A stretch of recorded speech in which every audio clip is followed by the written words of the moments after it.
Alhamdulillah sehat. Oke, sudah siap ya untuk memulai pembacaan hari ini? Ya. Hari ini belajar apa? Bapak belajar apa? IPAS. Sebelum belajar kita berdoa dulu ya, nanti supaya belajarnya makin semangat. Ayo siapa yang memimpin berdoa? Ya oke Mbak Valen, mimpin doanya ya.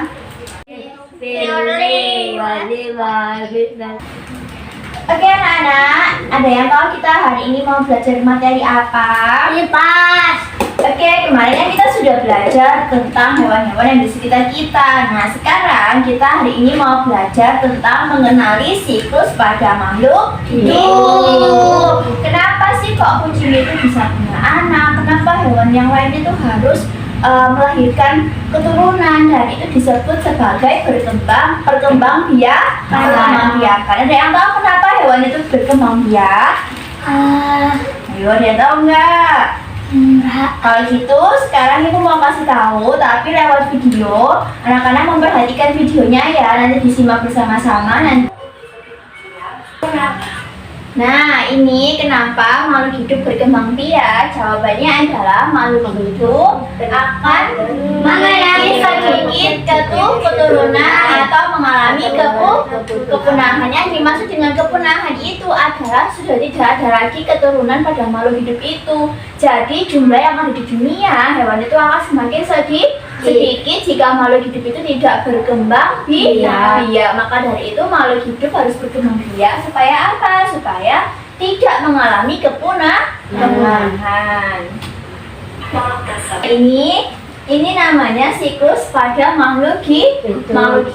Contohnya yang ada di sini adalah dimulai dari kata dewasa mengeluarkan telur katanya di dalam air. Oleh karena itu, kenapa kalau misalnya kita hujan itu sering mendengar suara kata? Kalau misalnya nggak hujan, pernah nggak dengar suara kata? Nggak dengarnya waktu musim hujan. Karena pada saat musim hujan akan ada beberapa genangan air, kayak contohnya misal sungai itu ada airnya penuh. Nah itu kata seneng karena banyak air. Di situ kata bisa berkembang biak karena kata membutuhkan air untuk menaruh telur kata. Nah kata ini dimulai dari telur kata dan juga berudung ya.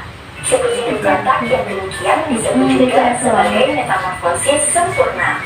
Ini tadi kan belajar siklus hidup pada hewan, sekarang pada manusia. Loh, kok bisa makan siklus hidup tumbuhan, siklus hidup hewan, tumbuhan dan juga manusia ya? Kan kita belajar siklus pada makhluk hidup, manusia juga termasuk makhluk hidup. Nah, ini salah satu contoh dari siklus hidup pada manusia. Dimulai dari ibu mengandung, ibu melahirkan, dan juga bayi, terus kemudian anak-anak, remaja, kemudian dewasa.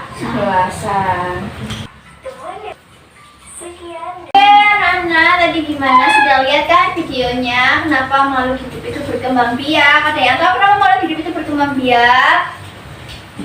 Karena apa? Supaya tidak punah. Tadi contohnya dalam video apa? Kucing. Burung apa yang punah tadi? Dodo. Ya, burung dodo. Nah, kenapa makhluk hidup itu kok berkembang biak? Karena makhluk hidup itu harus menghasilkan keturunan untuk memperbanyak jenisnya di dunia supaya tidak mengalami kepunahan. Terus tadi ada siklus makhluk hidup. Contohnya ada hewan, tumbuhan, sama apa? Manusia. Tadi siklus hidup manusia dimulai dari apa? Dari mengandung. Terus ibu melahirkan. Terus apa? Terus sekarang ibu kasih tugas, tapi tugasnya dikerjakan secara berkelompok. Dipekerjakan mengamati hewan yang ada di sekitar. Nanti diamati bagaimana tentang siklus hidupnya. Terus kelompok 1, Valen sama Abi, yang lain teman-temannya menyimak agak ke sini. Duduknya Mbak Valen semuanya, yang nomor 1 sama 2 ya, yuk dibaca. Kucing. Yang pertama mengamati kucing berkembang biak. Siklus hidupnya dengan apa? Cara berkembang biaknya? Beranak. Ya. Terus dilanjutkan Ayam. ayam. Nah, kalau kucing tadi beranak, terus itu mengalami perubahan bentuk apa ukuran? Ukuran. Jadi tidak mengalami perubahan bentuk ya. Kucing hanya mengalami perubahan apa tadi? Ukuran. Terus selanjutnya Ayam. ayam gimana kemampiannya? Telur.